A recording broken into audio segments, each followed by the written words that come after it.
Captain, 3 Klingon heavy battlecruisers have just entered the system. Admiral Kenka is hailing us, sir. Federation starship, this is Admiral Kenka of the Clearter. You harbor a criminal who has caused the destruction of the entire population of Rakor. We are not prepared to negotiate. You will proceed to Rakor, where a court of Klingon justice will be convened. If you refuse, we shall destroy you. Admiral Vlicht, the criminal of whom you speak is in the middle of a very delicate medical procedure. He cannot be handed over to anyone at this time. Good day, peacekeeping Klingon combatants. I'm Unsilent, and we're on the air with more Star Trek 25th Anniversary. Took a while for me to be able to cut in and do the intro. It's part 2 of The Feathered Serpent on the channel. I believe it's the 9th episode of Star Trek 25th Anniversary on the channel.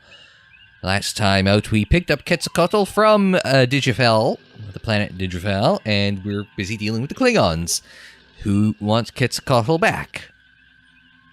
Also, Quetzalcoatl's traditional appearance in Aztec and Mayan mythology is that of a feathered serpent, hence the name of the episode, The Feathered Serpent. It's also how he ended up appearing in an earlier Star Trek animated series episode. Yes, that was a thing. You can find it on Netflix, but it was called How Sharper Than a Serpent's Tooth. There's actually a little clip of it and a little clip of Quetzalcoatl showing up on YouTube somewhere. You just gotta find it floating around there.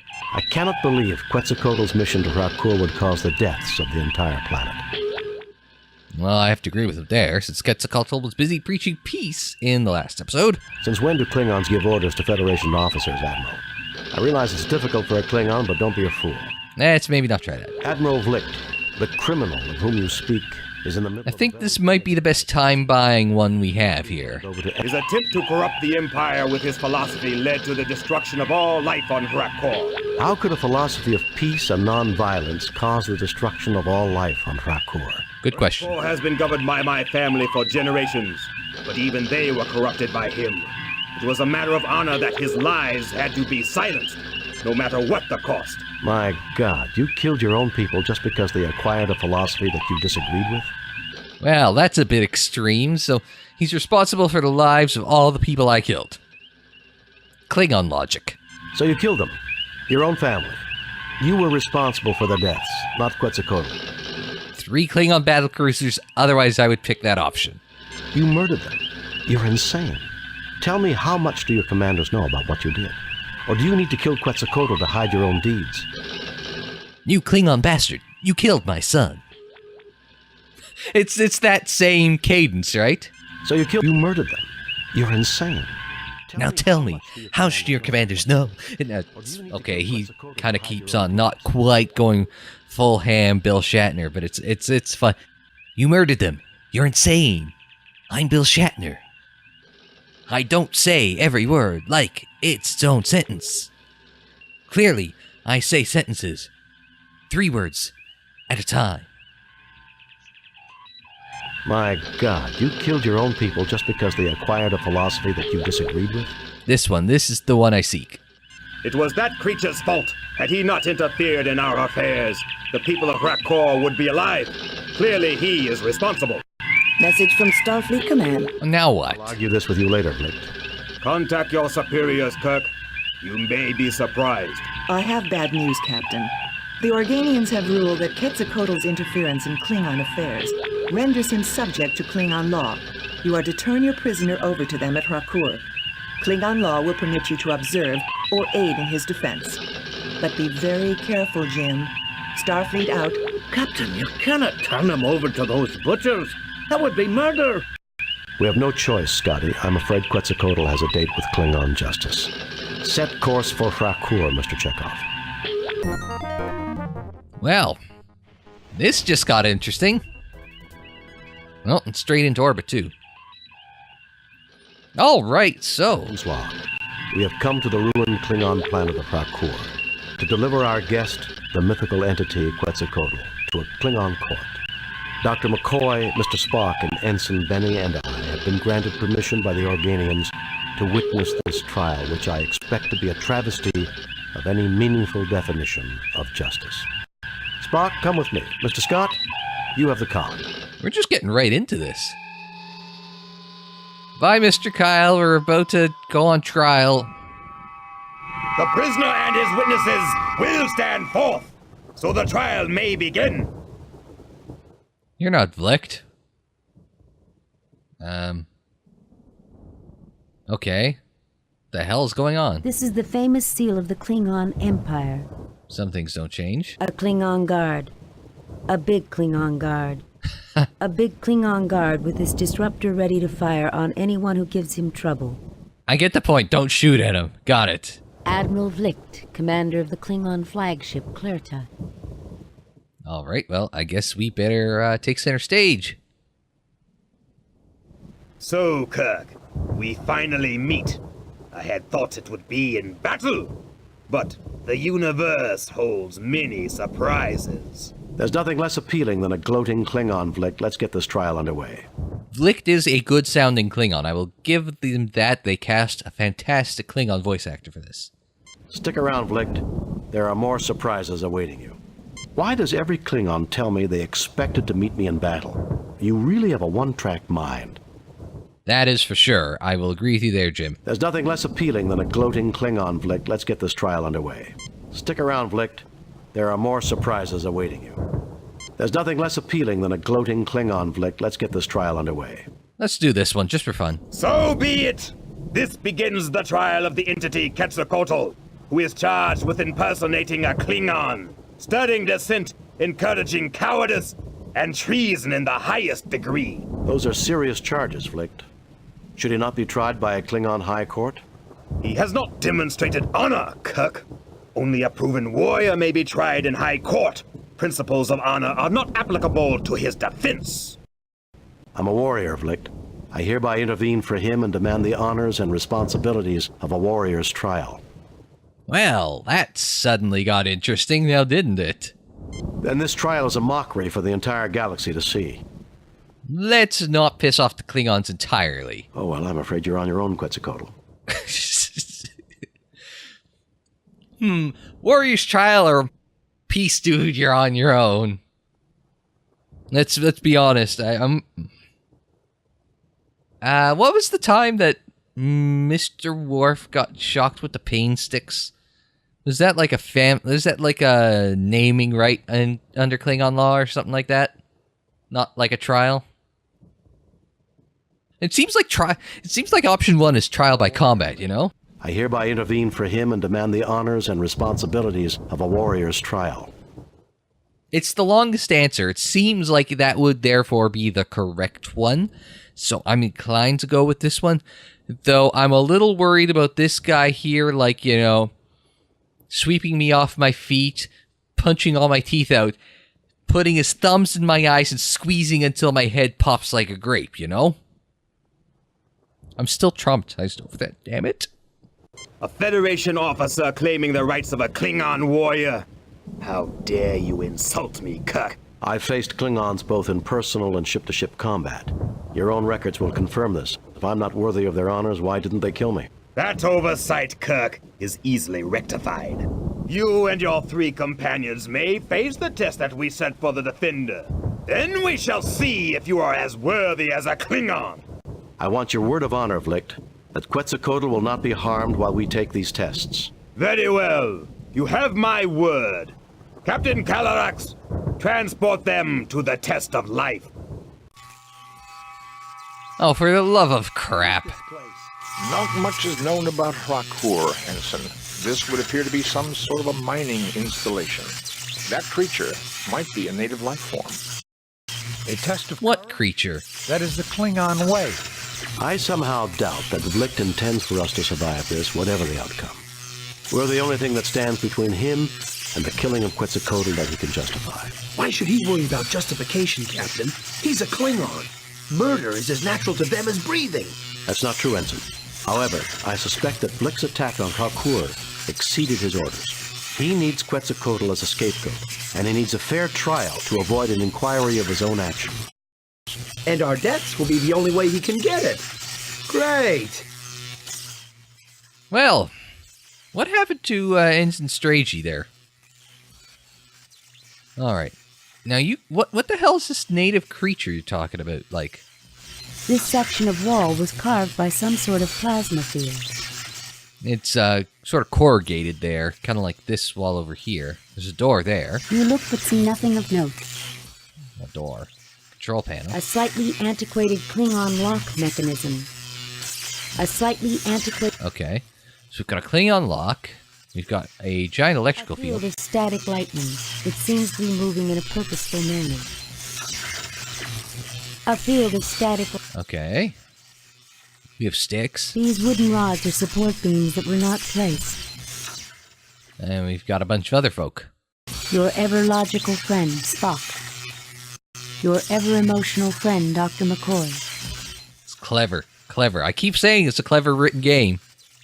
Your ever-dependable crewman, Ensign Benny. It wasn't Lieutenant Strachey, but whatever. James T. Kirk, hero of the galaxy. Yeah, but can James T. Kirk, hero of the galaxy, get us out of this one with a giant electrical field in the way? Why do I have the feeling that I'm about to have a bad day? I don't think you're about to have a bad day, Jim. I think you are having a bad day, Jim. Captain, I have calculated the odds of surviving this at... Shut up, Spock. Well timed, Bones. I was thinking the same thing myself. How could you do it, Jim? I spent hours trying to save his life, and you just gave him away in seconds to the Klingons. You've handled those Klingons well, sir. We've got them on the run now.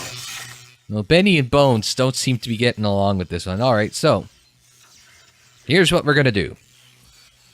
We're going to throw the giant stick at this. Ah! Oh, no. That didn't work. All right. Oh, Spock. Nothing to report, Captain. I'll keep dancing around so I can't get it. This creature is composed of electrical fields. I would not recommend approaching it. A metal projectile might disrupt its fields and render it harmless. Okay, so we need a metal projectile. What have we got in our inventory? Oh, we've lost that dilithium crystal from the last episode. We've been fancy right about now, but can we... No effect. No effect. No, if it's a creature, Bones. It does not register as a known life form. Well, shit, I could have told you that, Bones. So what have we got? This wall was carved from the natural rock. And this is wood. These wooden rods are support beams that were not placed. We gotta go hunting for something down here. This rock has a high iron content. Ah, so we need to get some iron out of here and use that to short that out. Okay. This rock has a high... And so this is... An entry coder for the door, keyed to a number sequence. The tricorder is unable to determine the code, but can scan the mechanism. So, can we grab... This rock has... Oh, no, I thought I hit G. I'm sorry. You failed to obtain... So we have to get... Why am I trying to deal with this? Just blast our way out the goddamn door. The wall is resistant to phaser fire. Captain, my instructor at the Academy always told me if you don't know what you're going to do with your phaser, you shouldn't draw it. No effect. Man. Can we shoot the floor? Oh. You melt some of the rock. Okay, so let's grab some of this rod and stick it into the molten rock, and if it doesn't melt the rod... You coat the rod with molten iron. It hardens quickly. Aha! Take this, you, static electric bastard. I have had enough of you! You! There we go. As I suspected, Captain, the creature is in stasis. It should awaken in 3.48 days. I bet it'll be mad. Well, it gives us a little time to play with now, doesn't it? All right, so...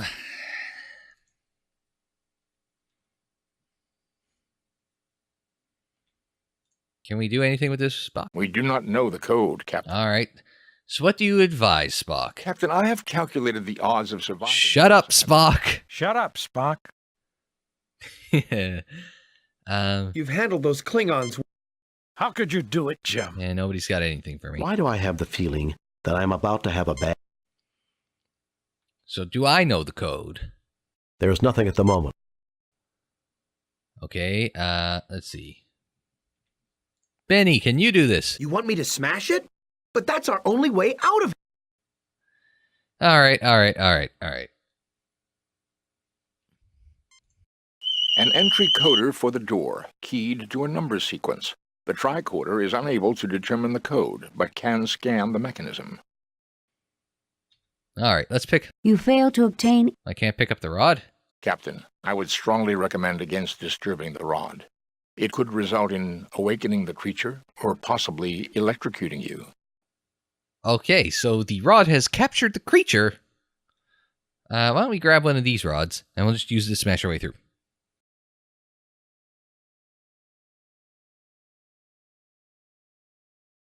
Inanimate wooden rod. Perfect. Well, it was worth a shot. Can we use it in here? You coat the rod. Now, let's use the rod to bash our way through the door. No effect. Well, Nothing happens. it was worth a Nothing shot. happens. Okay. What have we got? Jim, are you mad? That's our only way out. Okay, I guess we're not forcing our way through. What haven't we used? We haven't used this on it. Nothing there. What about the communicator? Captain, there is a force field between us and the planet. We have your position at approximately 30 meters beneath the surface of Rakor, and what appears to be the ruins of an archaeological dig. Keep us informed. We'll help you all we can. We can analyze any data you gather through the main computer. Aha! Prepare to receive a tricorder message. There is a door with an entry coder here. Try to analyze the circuits and let the main computer crack the code. Scan complete. Main computer has the code. We also read an anomaly. Something else has tapped into the key code. Shall I analyze? I want that door open. Affirmative, Uhura. I want that door open. Affirmative, Uhura. Yeah, may as well. What does it hurt? Sir, we have a secondary code that is nested in the Klingon program. Computer is unable to analyze its function. Shall we broadcast it to you when you activate the keypad? Affirmative. Negative. Transmit the door entry code only. Affirmative. Sure, what the hell? What's the worst that could happen? Good luck, Captain. All right, Spock. Do it to it. Grammar, that is. Have I already done that this episode, or was that last week? What the hell? What is this place? This is not Klingon technology, Captain. You think? Even I can see that, you pointy-eared freak. Gentlemen, I suggest we start trying to find out what this is. I have a feeling we've come someplace Flick wasn't expecting us to go. Okay, Bones and I are on the same wavelength today. I don't know if that's a good thing or not. But, what the hell? This reminds me vaguely of... There was a TNG episode where I think it was Worf, Data, and Picard all ended up in some planet and it had like a portal like this that you could go through. It was kind of like the world's lowest rent version of the City of Edge of Forever. Or City on the Edge of Forever.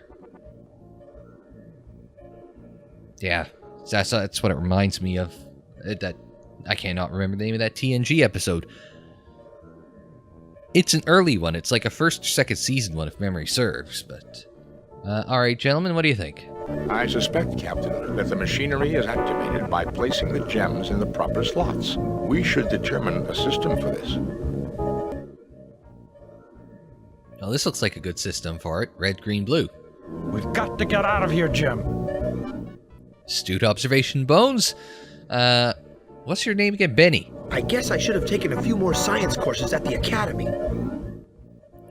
Well, you can be of some help, Benny. Just walk through that glowing green... I'm pointing with my hand, not with my mouse. Walk through here, Benny, and tell me what happens. Alright. So these are gems. This large gem appears to be a sapphire of unusual size. This is obviously artificial. So long as she doesn't take it to a jeweler. This large gem appears to be an emerald of unusual size. This is obviously artificial. And I'm guessing this is a ruby of that's of enormous size artificial? This large gem appears to be a ruby of unusual size. This is obviously artificial. And who says guys can't know anything about jewelry? Okay, I wouldn't have guessed that the blue one would have been a sapphire off the top of my head. And I guess emerald is sort of obvious since I think it's the only green gemstone? I think? Maybe? I'm probably wrong. Ruby is also the only red gemstone I know, so I mean, like if there's another one that's red, like I wouldn't have like I know diamond. I wouldn't be able to tell. Oh wait, no, diamond has a prism effect, and that's how you can tell it from like a zirconium. I know that one. I know that one. Science to the yeah. Yeah. Anyway, let's grab some rocks, gems, whatever. See, guys notice jewelry. Mostly if we're trying to learn something about whoever it is we're spying it on. Like, you know, guys would... You know, when guys get around to my age and they see a pretty girl, the first thing I tend to do is try and get a read on jewelry to see if I should even bother. Unfortunately, a lot of them tend to have some rocks on, so it's kind of a little like, geez, all the good ones are taken. Anyway... Let's use some rocks. Now, red, green, blue, because I'm following this, this, and this, right? Unless they don't have any meaning. Spock? Does this mean anything? No, no, no. Nothing to report, Captain. Your tricorder's recording functions are working, but it does not seem to be able to analyze. Oh, good. So we can't even use that. What's this? Captain, it seems to be some sort of interface device, but I do not know how to activate it. Huh. It's an interface, so whatever we do over here would hypothetically trigger that?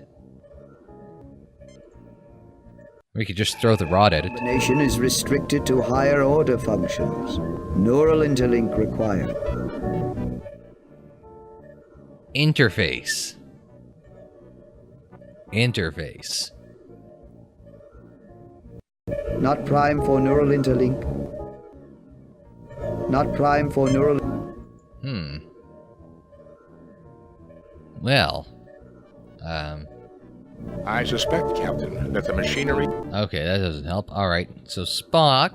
Now can you scan this? Captain, it seems to be some sort of Okay, how about this? Your tricorder's recording function... Nothing to report, Captain. Alright.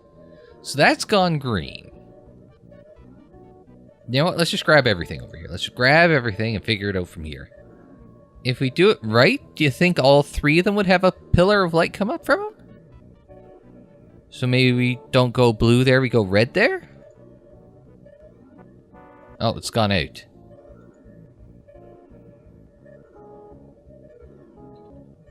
So let's put the blue here.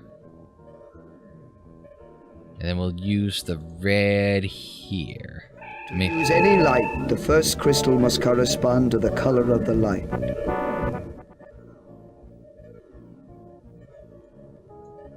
I don't know what that means. Does that mean we have to go like all green? Not prime for neural interlink. Okay, let's try going all green then. Like it must the first crystal must correspond to the color of light. So does that mean we go all green? Go big green?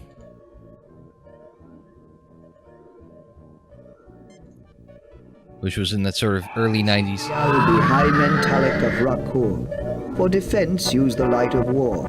For information, use my light. For transportation, use the light of travel. Sequences are keyed by combinations of crystals. Integrator now active. So the light of knowledge is this one. The light of travel, and then the light of... I already forget what the third one is. Can we talk to this thing? You get no response. Can we talk to this thing? Yeah, okay, let's just go into the interface. There's the light of travel, and I think the light of, I don't know, war or some bullshit like that. This is Bialbi, the most advanced life form on this world. Thank you for informing us of the situation. It shall be resolved. Hi, Blicht. This is the defensive system of Rakur. You have engaged in genocidal activities on this world. Have you anything to say before your sentence is passed? Kirk! This is your doing! A little bit. Admiral, it is not, but that will suffice as a final public statement. The sentence is banishment to you and all members of your crew who were involved in this action. You have no right to try me! I have as much right as you to conduct trials on this planet. You showed no justice to your victim. The penalty for injustice is death. That got extreme. Hoist on your own petard, Blicht. Do you want me to help you? You tried to send me to my death. Now you can rot as you get what you deserve. If I have your word that Quetzalcoatl goes free, I'm willing to intervene to save you. Hoist on your own petard, Blicht. Do you want me to help you? If I have your word that Quetzalcoatl goes free... I think this is the first time Bill said Quetzalcoatl. This is the second video we've done. Alright, well, I suppose. Agreed. A life for a life is a just bargain, but his crimes are beyond count. I do not see what can be served by more killing. Idealism, an advanced concept. Naive, perhaps, but charming in its simplicity. Admiral Vlicht, the entity Quetzalcoatl shall be set free. If you ever return to this sector, the sentence shall be carried out. No Klingon vessel may ever return to this world. Very well. I agree to your terms. Though somewhat reluctantly. You may return. I find your social development most pleasing. I fear that politics will make it impossible. Your planet is in Klingon space, but I don't understand why the Klingons never detected you. Their archaeological digs did come close, Captain, but I am very elusive. I waited and monitored the situation and chose to reveal myself to you. Now you may... So it had nothing to do with the crystals? My warning, Vlicht, I shall not be merciful a second time. And away we all go. Hi, Mr. Kyle. We saved a demigod and met an ancient species. Klingon ship leaving the area. We will be setting course for Digifal. It's the closest thing to a home that Quetzalcoatl has. It would appear everything worked out for the best. Except for the people of Rakur, Mr. Spock. Except for the dead. Well, not a happy ending for everyone. We have read your report on the problems at Rakur and evaluate your performance at 85%. You and your crew received 2 commendation points. Well done, Captain. Keep up the good work. I still don't understand how the scoring system works in this game, but, you know, we started our first mission with 100% and it's all been downhill since. But I guess that'll do it for this episode of Star Trek 25th Anniversary. It's a new episode next time out. Well, I mean a new mission next time out, which they present as an episode. So that'll be fun to find out what happens next time, and maybe we'll actually 100% that, but I kind of doubt it the way our luck has been going. But that's not until the next time we do Star Trek. So like the video if you liked it, subscribe if you're new, share on social media, follow on social media. The social media handle is Unsilent on Air, all one word, and that is on Twitter, Facebook, Instagram, and Tumblr. And until the next time, I'm Unsilent. Thanks very much for joining me. Like, share, subscribe, and live long and prosper.